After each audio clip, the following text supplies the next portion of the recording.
Bueno, vamos a iniciar este otro video. Concretamente acá vamos a introducirnos a la ciencia del fuego.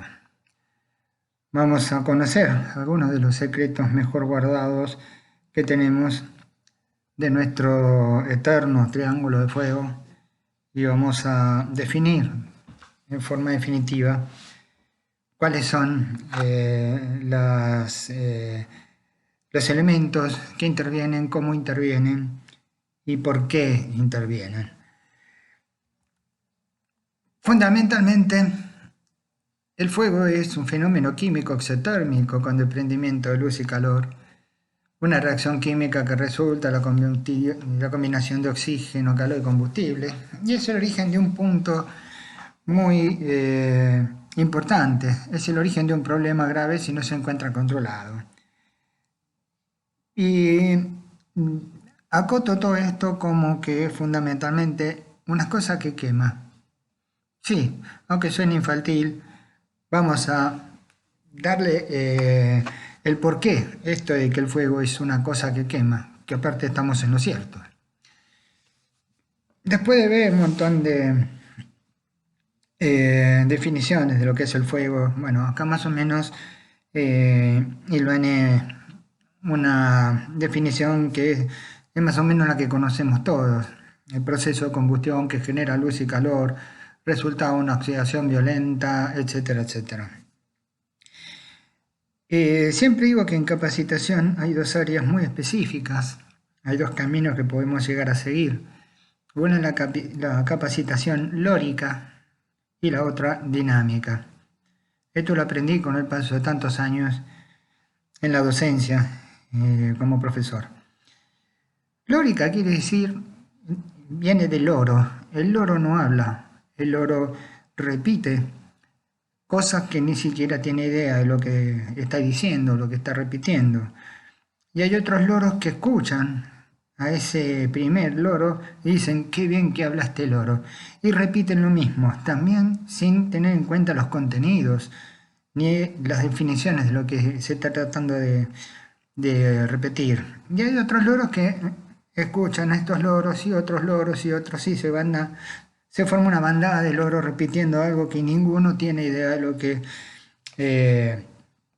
está diciendo. Y nosotros vivimos en una sociedad donde la capacitación lórica está muy presente en todos lados. Y acá estamos ante un claro ejemplo de capacitación lórica. Porque cuando uno pregunta ¿qué es el fuego en un aula?, te disparan esta respuesta. Y yo digo, bueno, acá tengo señalado en color diferente 7 palabras y que voy a empezar a preguntarte. ¿Qué es un proceso? ¿Qué significa la palabra combustión? ¿A qué se refiere el término de oxidación? ¿Qué sería una oxidación violenta? ¿Y cómo podemos definir la palabra combustible? ¿Qué significa oxidante? ¿A qué tipo de energía se refiere esta definición? ¿Qué es la luz y qué es el calor? Obviamente acá donde empezamos a ponernos un poco nerviosos porque no sabemos muy bien dónde estamos parados para poder definir lo que es un proceso. Hay miles de procesos, puede ser un proceso ergonómico, un proceso químico, físico, económico, social, termodinámico, etcétera. Sobre combustión tenemos miles de libros, hay miles de ejemplos de combustión, pero ¿qué combustión es la que estamos hablando? ¿Y qué es el tema este de la oxidación? ¿Tiene algo que ver con combustión? Y sí, en realidad la oxidación es el origen de una combustión, pero la combustión no me acuerdo muy bien cómo era. Y mucho menos hablar de la oxidación violenta. ¿A qué se refiere? ¿Qué es un combustible? Ah, algo que se quema. No, no es tan simple. Es algo muy, muy complejo. Por eso yo digo que, al igual que el triángulo fuego, la definición del fuego no tiene que ser tan así, vamos a repetirlo como logro, sino que hay otro tipo de capacitación que nos va a llevar a las respuestas que estamos viendo que es la capacitación dinámica, donde vos como alumno tenés 3 derechos que son tuyos y de nadie más. El derecho al cuestionamiento. Tenés que cuestionar la información, la podés cuestionar, con todo respeto la podés cuestionar. Por supuesto, yo como profesor me pongo muy contento de que vos me cuestiones algo para poder analizarlo y sacarnos las dudas, porque esto es precisamente lo que necesitamos. Para avanzar como sociedad, el aula es el lugar más sagrado donde nosotros podemos llegar a hacer un avance a nivel social. El otro derecho que tenés es el derecho a la pregunta. Siempre decimos, no existen ni las preguntas tontas ni los tontos que preguntan, sino que hay que preguntar algo para a partir de eso desencadenar una serie de respuestas que van a ser muy fructíferas. Todo el mundo tiene que tener derecho a la pregunta. Y el tercer derecho, que a mí me parece el más fascinante y espectacular, es el derecho a la investigación. Y este tipo de definiciones, lo que mejor tenemos que hacer es investigarlo para llegar a la verdad. ¿Qué es un proceso? Es una secuencia de pasos dispuestas con algún tipo de lógica que se enfoca en lograr un resultado específico.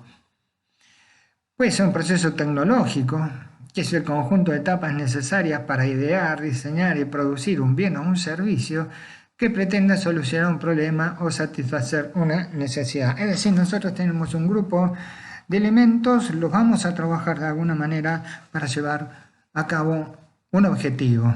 La fase de proceso tecnológico, primero pensar, identificar el problema, cuáles son las soluciones, buscar información. A raíz de eso pasamos a la segunda etapa, que es hacer. Hay que diseñar el sistema, dibujarlo, planificar el trabajo, construirlo y finalmente comprobar, verificación y evaluación de todo el sistema, a ver si salió todo bien, y divulgación y la presentación de todo este proceso tecnológico. Eso es proceso. No lo sabíamos cuando definíamos fuego. Ahora ya tenemos un dato. Los procesos de combustión comprenden un montón de reacciones químicas veloces y simultáneas que bien pueden considerarse como una sola, que atraviesan estas siguientes fases o etapas. En primer lugar, la prereacción o primera etapa. Estamos hablando de combustión, algo que habíamos definido cuando hablábamos de fuego. Son 3 etapas. Los hidrocarburos presentes en el material combustible se descomponen y comienza su reacción con el oxígeno del aire. Forman así radicales que son compuestos inestables. Eso inicia una reacción en cadena de aparición y desaparición de compuestos químicos, tendiendo a crear siempre más de lo que destruye. Nosotros leemos esto tiene una cierta profundidad que lo vamos a desarrollar en un ratito. Evidentemente acá hay 2 cosas muy importantes. Primero, la presencia de combustible, que son cadenas carbonadas por lo general en los combustibles comunes. Tenemos el tema de los radicales libres y nos habla también de una cadena en forma de reacción que nunca estuvo bien definida, siempre estuvo medio en el aire y hoy lo vamos a poder identificar y saber por qué todo esto. La segunda etapa es una etapa de oxidación. En esta etapa se genera la mayor parte de la energía de calor, porque todas las reacciones de oxidación son emisoras de temperatura. Y a medida que el oxígeno reacciona, con los radicales de esta etapa anterior, se inicia un proceso de desplazamiento violento de electrones. Esto es una lucha entre los electrones de los distintos átomos. Vamos a ver en lo que es la termólisis química, que también es la pirolización, es un fenómeno dentro de la termólisis. Vamos a ver cómo es esto. Y finalmente la reacción o tercera etapa. Concretamente acá en el tema de la combustión nosotros tenemos la preparación del combustible que se está calentando. Se inicia una generación de radicales libres, se van a formar cadenas asociaciones que van a empezar a formar nuevas moléculas diferentes, esas se van a seguir rompiendo porque la temperatura sigue estando, se forman otra vez, esa famosa reacción química en cadena. La segunda parte, entre esas reacciones empiezan a aparecer, como está el aire presente y el oxígeno, reacciones de óxido-reducción entre las cadenas carbonadas y el oxígeno del aire. Y finalmente, la etapa última, que es el fin de la reacción, cuando se completa toda la oxidación de los radicales o lo paramos de alguna manera. Como definición de combustible, toda sustancia que emite o desprende energía por combustión controlada. Esto es una energía química, capaz de plasmar su contenido energético en trabajo. Es también cualquier sustancia capaz de arder en determinadas condiciones. Y acá nos habla de comburente, la energía de activación. O sea que tenemos combustible, comburente, activación, ya teníamos el triangulito fuego. Definición de sustancias comburentes. Son el tipo de sustancias que son peligrosas por favorecer la inflamación de los combustibles. Contienen reactivos oxidantes que intervienen en los sistemas de oxidorreducción, altamente exotérmicos. Vamos a definir calor, que era otro de los puntos que estaban coloreados de otra manera. Básicamente es una energía que se manifiesta por un aumento de temperatura y procede de la transformación de otras energías. Es originada por los movimientos vibratorios de los átomos y las moléculas. Este es un tema complejo, pero que es definitorio. Movimientos vibratorios de los átomos. Cuando nosotros calentamos una molécula, lo que hacemos es modificar su nivel vibratorio en general, y cuando ese nivel vibratorio alcanza el nivel vibratorio de los átomos, los enlaces químicos se dispersan y rompemos de esta manera la molécula. Eso es lo que provoca el calor. Pero tengamos en cuenta que el calor es un movimiento de temperatura, es decir, nosotros podemos tener un elemento caliente, eso es tiene una cierta temperatura, el calor es el movimiento, la transmisión de esa temperatura. Definición de luz. Radiación electromagnética por millones de partículas, etcétera, etcétera, que se llaman fotones, de acuerdo a la onda partículas, se explican. Fíjense cómo nosotros nos vamos metiendo en una serie de definiciones que tienen una profundidad bastante intensa, que de ninguna manera nos está diciendo, ni conocíamos antes, cuando estamos definiendo el fuego. Pero, ¿qué sucede en realidad? En la química existen ciertos procesos que son capaces de modificar las estructuras moleculares de la sustancia. Por ejemplo, termólisis o termoanálisis. Atento con esto porque acá está uno de los secretos más profundos que tiene el triángulo de fuego. Es la reacción en la que un compuesto se separa, al menos en otros dos, cuando se somete a un aumento de temperatura. Calentamos una molécula y esa temperatura va a hacer que la molécula se separe en otras dos. ¿Por qué? Porque ese calor que le entregó a la molécula rompe los enlaces químicos. Esos enlaces van a permitir que los átomos abandonen la molécula en forma libre, van a ser radicales libres, van a ser electropositivos porque pierden electrones, pero no pueden existir de esa forma en la naturaleza, por lo que se vuelven a asociar formando otras moléculas diferentes, y esas otras moléculas se vuelven a romper por el mismo motivo, porque la temperatura todavía existe, y se vuelven a liberar, y se vuelven a enlazar, se vuelven a liberar, y así sucesivamente. Esa es la famosa reacción química en cadena. Se liberan los átomos por ruptura en los enlaces, se reagrupan los átomos formando otras moléculas y se inician procesos de oxidorreducción. ¿Por qué se inicia el proceso este? Porque dentro de lo que son las mezclas inflamables no solamente tenemos el combustible, que son las cadenas lineales, carbonadas, con ramificaciones, como quieran.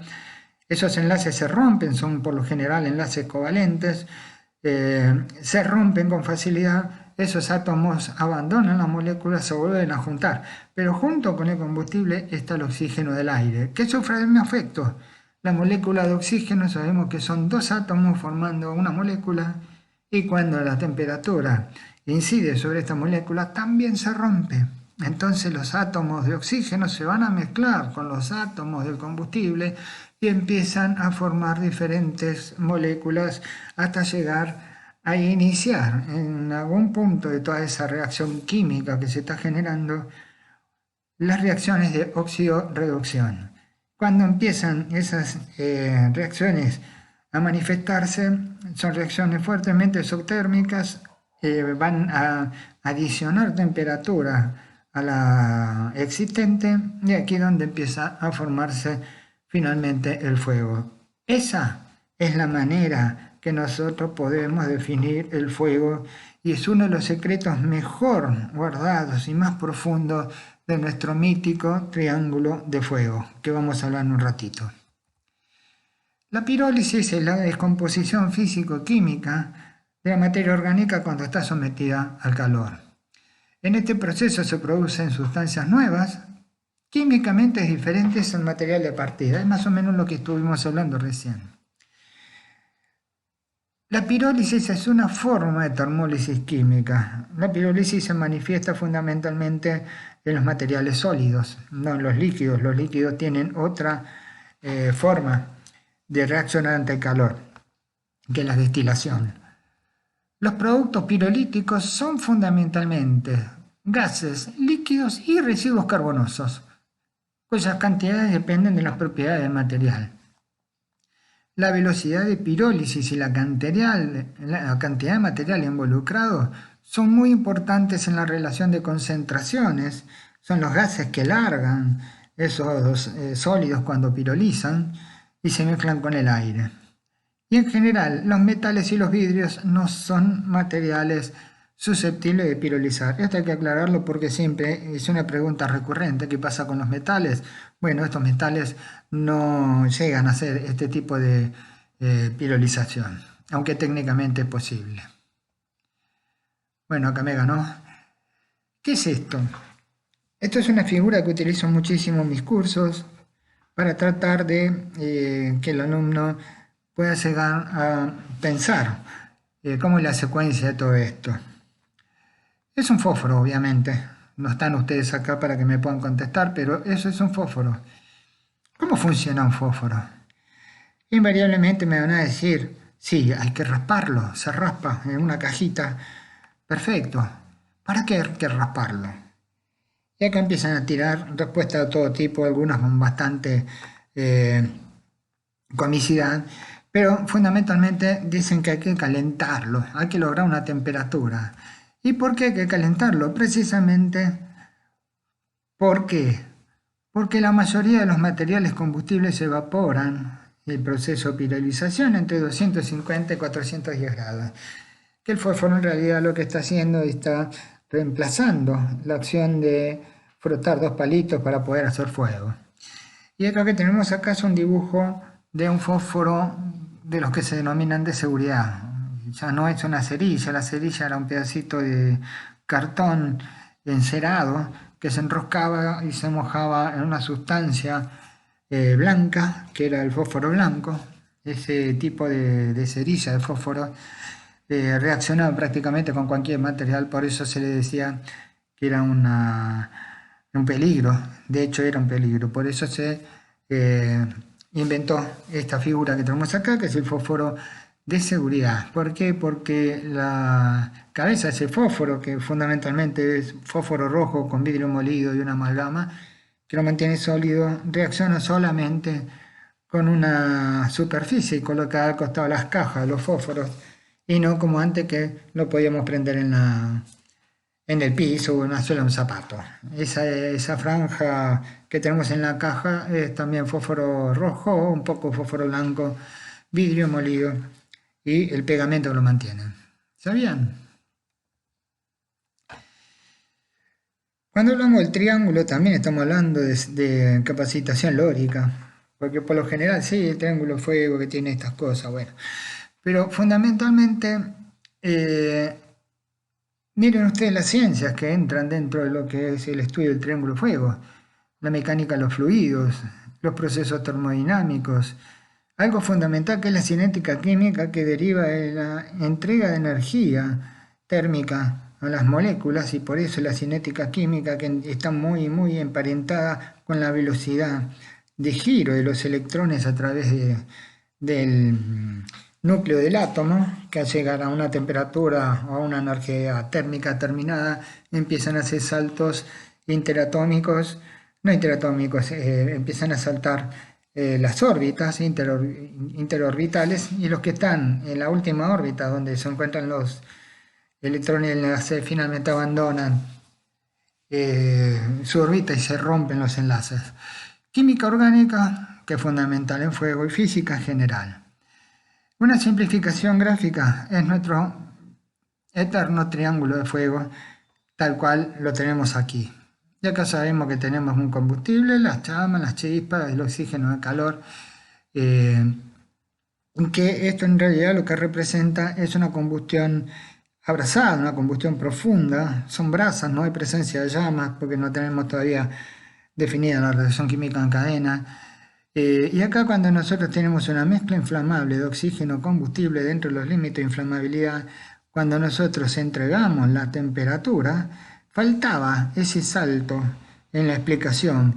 ¿Cómo es que se desencadena la combustión? La combustión se desencadena precisamente porque la temperatura rompe las moléculas de oxígeno y las de combustible, generando reacciones de óxido-reducción, que son las que realmente dan inicio a la reacción de combustión propiamente dicha. La generación de la temperatura, es decir, la energía mínima de ignición, lo que me está diciendo, lo que me está haciendo es romper las moléculas de oxígeno y combustible que están mezcladas. Esos átomos que se desprenden forman moléculas nuevas que también, como la temperatura sigue estando, vuelven a formarse otras moléculas, y así sucesivamente hasta desencadenar en lo que conocemos como reacción química en cadena, que es esto que tenemos aquí.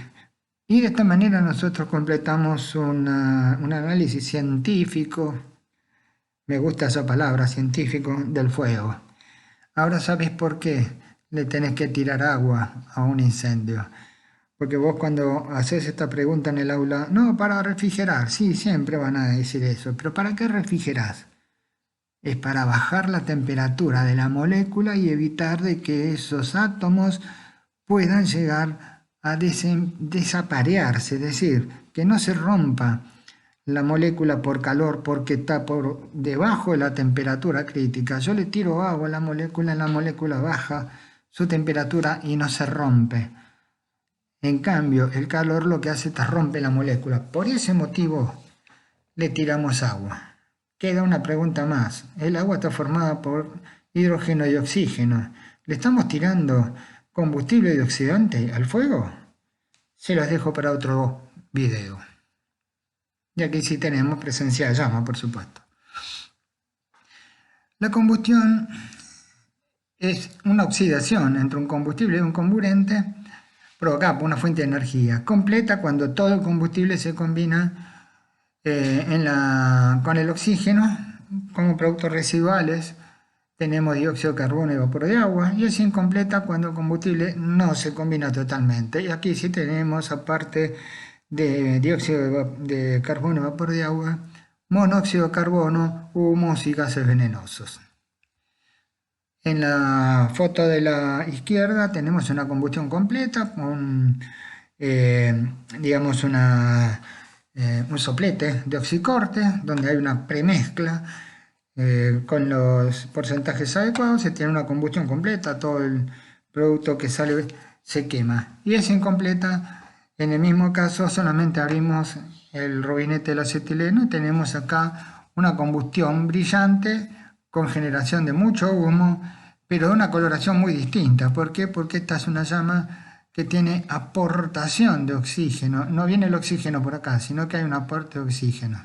En algún momento voy a hablar también de cómo es esto.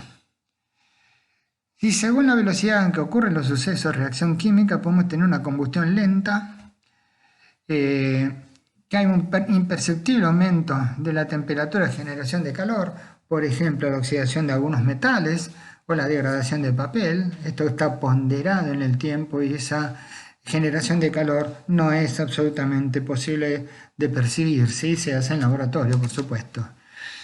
Una combustión normal, que no es deflagrativa, es la generación de calor y aumento, pero ya perceptible.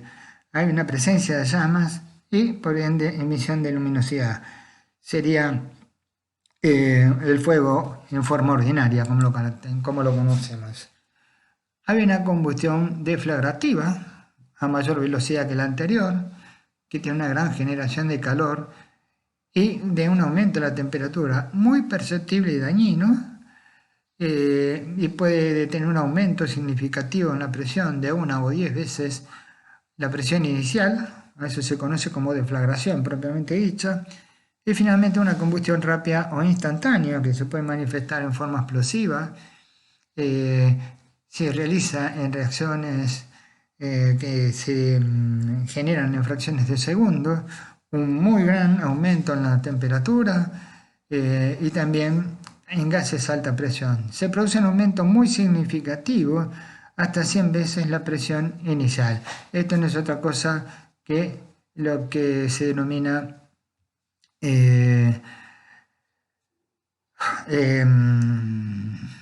bueno, ¿cómo se denomina?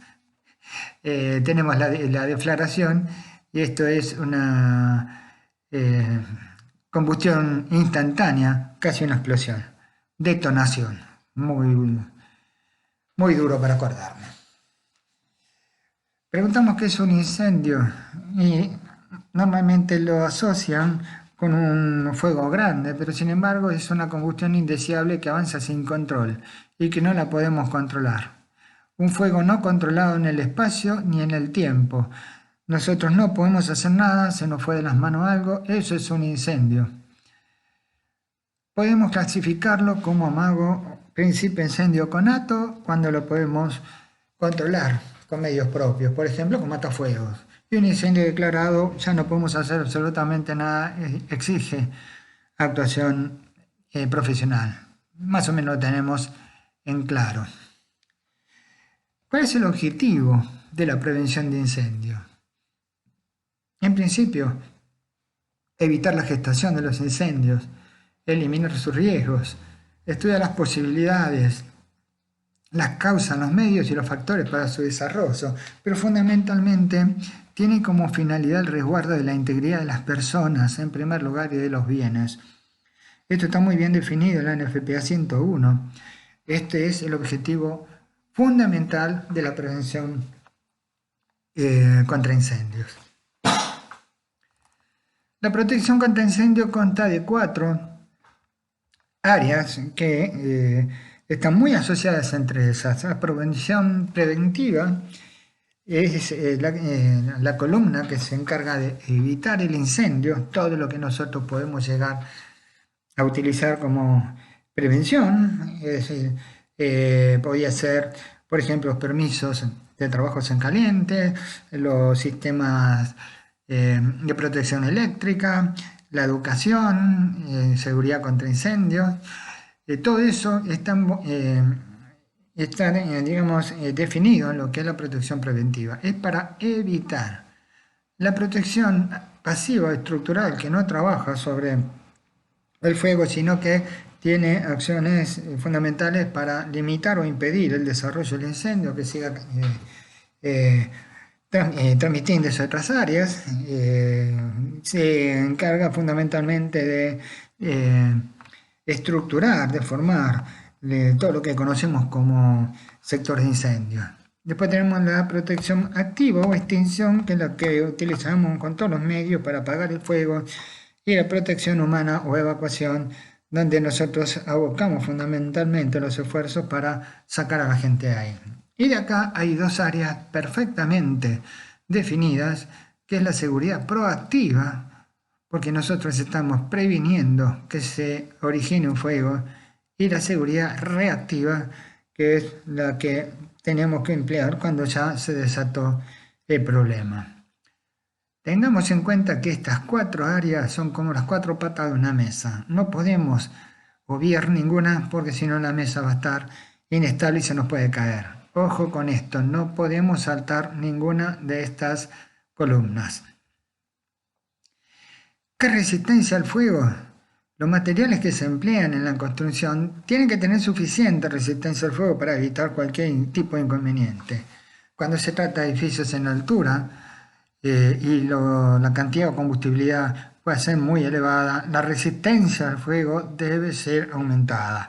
Acá tenemos, por ejemplo, una construcción de madera que es muy poco resistente al fuego y en el lapso de media hora, según este relojito, se quemó todo absolutamente. Si eso lo hubiésemos tenido de mampostería de ladrillos y con un techo resistente al fuego, solamente se limitaba el incendio del contenido. Esto quiere decir que es mucho más resistente que lo que teníamos acá adelante. Una construcción de madera incrementa las pérdidas. Acá tenemos una casilla que se quemó por completo. Acá tenemos también una foto muy ilustrativa de cómo se comporta el acero frente a los incendios. Acá colapsó absolutamente todo. Y tenemos 2 fotos finales. Acá tenemos una viga de madera. Fíjense que esto ha recibido una carga térmica, una acción de calor muy considerable. Sin embargo, su interior se mantiene estructuralmente estable porque todavía tiene una sección muy resistente. Y acá tenemos un efecto muy importante que tiene que ver con exfoliación. Es digamos, la rotura en los enlaces entre los distintos áridos, cal, cemento, así como nosotros mezclamos cal, cemento y la arena y pegamos los ladrillos, quedan duros, el fuego lo que hace es exactamente lo contrario, empieza a trabajar sobre eso para deshermanarlo y de esa manera ahí vemos cómo pasó el fuego, no el fuego sino el calor hacia la otra habitación. Segregar áreas de alto riesgo también es algo muy importante. Acá tenemos, por ejemplo, un depósito donde tenemos varios objetivos que tendríamos que proteger por si se llega a desencadenar un incendio. ¿Cómo lo hacemos? Segregamos las áreas de esta manera, separándolo a través de tabiques resistentes al fuego. De esta manera nosotros aumentamos considerablemente la seguridad contra incendio del lugar. Algo similar podemos hacer también con una subdivisión interior en lo que sería un taller, donde se generan trabajos en caliente.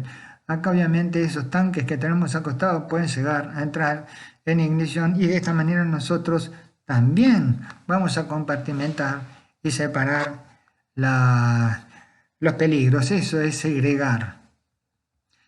En sótanos y subsuelo podemos tener exactamente el mismo tipo de situaciones. Acá tenemos materiales almacenados porque todo lo que nos sirve para el sótano, y también tenemos equipos industriales, equipo propio de energía del edificio o servicios esenciales. Esto también lo compartimentamos y vamos a resolver algo perfectamente bien. Y esto es lo que me lleva también a comentar de que dentro de los sótanos de la mayoría de los edificios de la ciudad de Buenos Aires o cualquier ciudad grande, en los sótanos están los medidores de gas. Ojo con esto porque son salas que están en un lugar y esos lugares están clasificados como sumamente riesgosas. Esto lo vamos a ver en algún curso de ATEX, de atmósferas peligrosas. Ojo con este tipo de situaciones. La protección pasiva o estructural se encarga del estudio y elaboración de normas y procedimientos fundamentalmente para asegurar la evacuación de las personas, limitar o retardar el desarrollo del fuego, impedir o frenar el avance de los humos y los gases y asegurar en cierta forma la integridad estructural del edificio durante un tiempo estipulado por los cálculos, por lo que nos dicen las normativas. Los fundamentos. Un elemento de protección pasiva no actúa sobre el foco potencial del peligro, sino que desarrolla labores exclusivamente de compartimentación, tanto horizontal como vertical. Estos sectores son llamados sectores de incendio, estos espacios estancos, para reducir precisamente la incidencia. Es más o menos lo que buscamos en este lindo bichito que tenemos acá, que es un submarino, y el submarino está separado en diversos compartimentos, porque si hay algún problema en algo de esto, la nave se vería involucrada en forma total. Entonces se compartimenta todo esto, y esto es lo que nosotros tendríamos que hacer. Si este submarino lo ponemos en forma vertical, ahí tendríamos un esquema de lo que es un edificio. Esos son los sectores estancos, esos son los sectores de incendio, y ahí donde actúa la protección pasiva. Evita fundamentalmente la propagación del fuego. Un programa de prevención segrega las áreas de alto riesgo, separa sectores más peligrosos de otros, divide sectores para retardar, elimina materiales decorativos que no sirven o que son peligrosos, recubre con materiales retardantes para protección. Hay un arsenal de elementos para hacer esto. Hay sistemas de control de humo que pueden ser automáticos, los exutorios que se abren para liberar el humo, y disponen de instalación de aperturas y pasillos normalizados. La clave del éxito está en la calidad y grado de resistencia al fuego de todos estos elementos que componen dichos sectores. Si logramos esto, vamos a tener un éxito rotundo sobre el tema de la compartimentación. Si esto no se respeta, los resultados van a ser dudosos, y no podemos dudar porque acá está en juego la seguridad humana.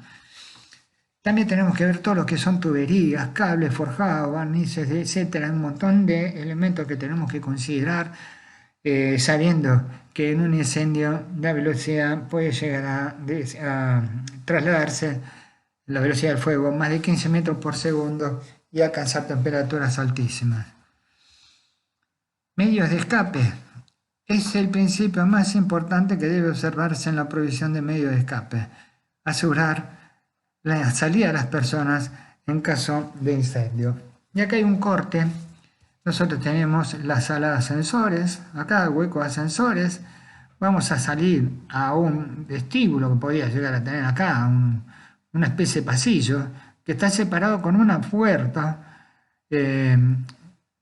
apta para el fuego, obviamente está normalizada, que va a separar lo que es el pasillo de los ascensores a las escaleras del edificio. Esto se ve, sí, en muchos edificios en la ciudad de Buenos Aires. Esto es una caja carrera aislada, puede estar presurizada o no. Hoy la presurización se está dejando de lado, pero esto es correctamente aplicable, lo que hay que tener. La protección preventiva estudia y elabora normas y procedimientos para evitar situaciones o tipos de instalaciones que puedan llegar a provocar incendios, y se divulga a la sociedad y a la industria. Se estudia, entre otras cosas, instalaciones eléctricas, de gas, de calefacción, hornos industriales, evacuación de humos, transporte de sustancias inflamables, también el almacenamiento de estas sustancias inflamables. Haciendo un estudio sobre todos estos riesgos, nosotros podemos llegar a tener un panorama muy amplio y poder llegar a gestionar las acciones preventivas sobre un establecimiento para evitar el fuego. Por ejemplo, en el tema de electricidad, esto ya no se utiliza más, obviamente, pero es un buen ejemplo. La eliminación de cualquier tipo de redistribución a través de triples, las luminarias que no son de calidad, con lámparas, en este caso incandescentes, tiraron una temperatura terrible, pero todavía hay lámparas que están tirando temperatura, a pesar de que no sean incandescentes. Hay que tener mucho cuidado con esto. No se debe reforzar el tema de los viejos tapones de luz, donde se rompía cada rato, entonces le poníamos 2 o 3 alambrecitos más para que aguante. Eso no se debe hacer porque pierde la esencia de protección. Trabajar sobre todo lo que tiene que ver con la electricidad estática. Recuerden que no se puede prevenir. Puede constituir un serio riesgo de explosión e incendio. Y para que la electricidad estática sea un peligro, tiene que haber una descarga o combinación súbita de cargas positivas y negativas. Definición importante: spark gaps es la distancia de descarga de la chispa, es la distancia que vos vas cerrando dos electrodos hasta que se produce la descarga. Esa es la distancia de descarga, spark gaps.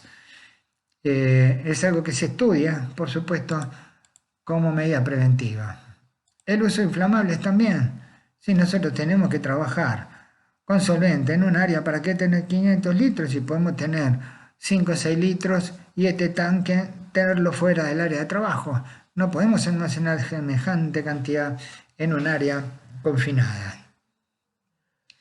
La protección activa y extinción elabora normas y procedimientos para determinar los puntos que ofrecen peligro, determinan la cantidad de equipos requeridos para el combate, qué tipo de equipos, define la calidad y el tipo de instalaciones, también las inspecciones y mantenimiento preventivo, que pocas veces se le da importancia a esto. Hoy afortunadamente hay muchas empresas que están dedicándose a esto.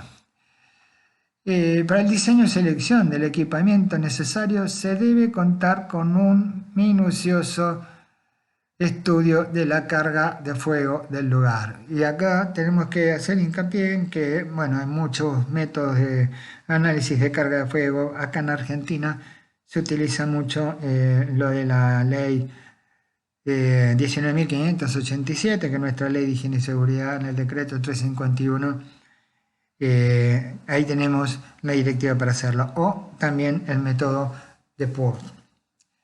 Protección activa también puede ser público o privado, bomberos voluntarios o bomberos de planta. El público, todo lo que tiene que ver con los cuarteles de bomberos. La palabra clave acá es participación. Es decir, nosotros tenemos una empresa, lo que tendríamos que hacer es llamar a los bomberos de la zona.